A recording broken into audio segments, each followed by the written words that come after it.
In honor of the president, we want to play this song.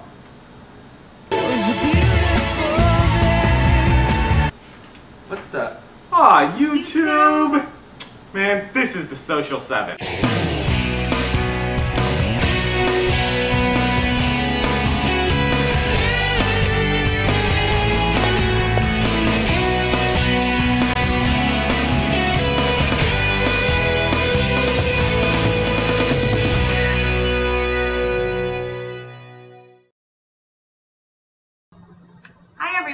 Welcome to The Social 7, a conversation on the week's top 7 stories in social media and marketing.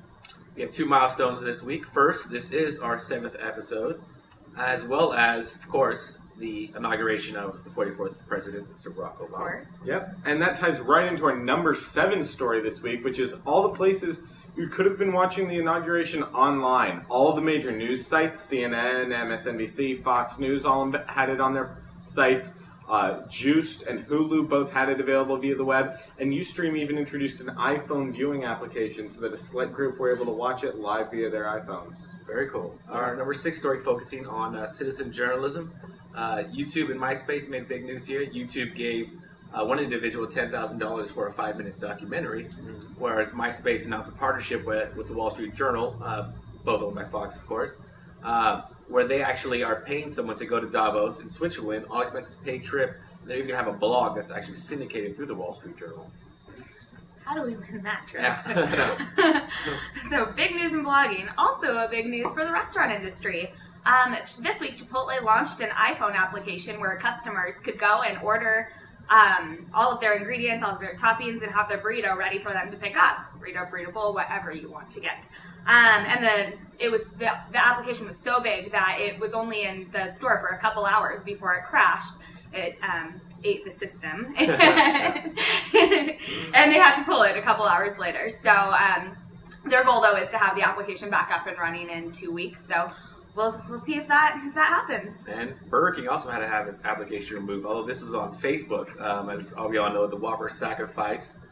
You defriend 10 people and you get a free Whopper. And before they actually removed the application, more than 230,000, nearly 250,000 people are actually defriended.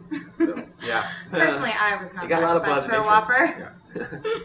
Well, apparently Whoppers are stronger than friendships. Yeah. Number 4 story. MySpace might be introducing a web email service.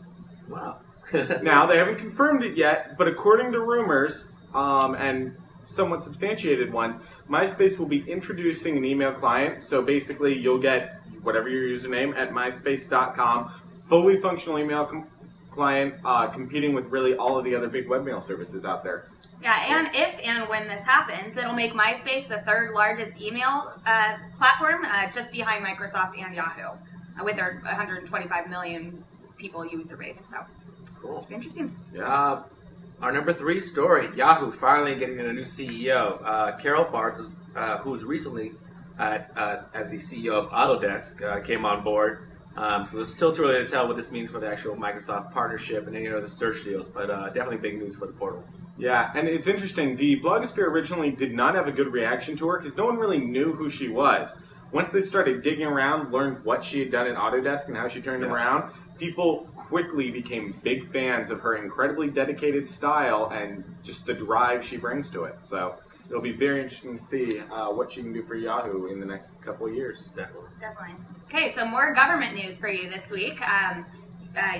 Both the Senate and the House of Representatives both launched a YouTube page, so viewers can actually go to their YouTube page to get all of their Senate and representative news. So it should be interesting to see how that plays out. And also something that's really interesting about it is that it's actually taking social media beyond the presidential election 2008. So it's actually taking it more mainstream. So I'm personally really interested to see how this plays out in the future for social media and the government. Very cool. And we also already know that our 44th president has his own YouTube channel. Of course. Yes. But definitely check out the viral video of the week. We actually used Speaker Pelosi's video that she created through YouTube. So it's very interesting. Go online and check it out. Yeah. Which brings us right up to our number 1 story. Number 1. In an already somewhat YouTube-heavy week, we're coming right back to YouTube. They made a lot of news this week. And specifically, our number 1 story, the muting of videos that contain copyrighted music. Now, obviously, this is a big deal because so many videos on YouTube contain copyrighted music. Yep. As of yet, it's not every single video. There's some videos that's happened to, some that haven't. The ones that really tend to be hit so far are the ones where people take like a new song that's been released and put pictures and lyrics to it, kind of making their own music video of it, and less sort of like the people dancing, the daft bodies one. We love that one. But we don't know. But and here's why it's important is that we don't know if that's where it's going to stay. We don't know if it's only going to be if you basically just post the song on YouTube, they pull it or they mute it, or if any use of copyrighted music is going to get your video muted. Didn't we have music behind this Social 7 episode? Can you guys hear it? Yeah. That was a joke. I think it means the whole video, not just the music. Right. Fair use for the Social 7s. Fair use for the Social 7. Everything we do is fair use. So I hope you are enjoying the inauguration today, and hope you enjoyed the Social 7 too. As always, each week submit your ideas for top 7 stories, tweets of the week, photos of the week, and video of the week. Yeah, and of course we will be back next week. We're back every week, and so make sure you join us then. Thanks for tuning in, and we'll see you later. Bye. Bye.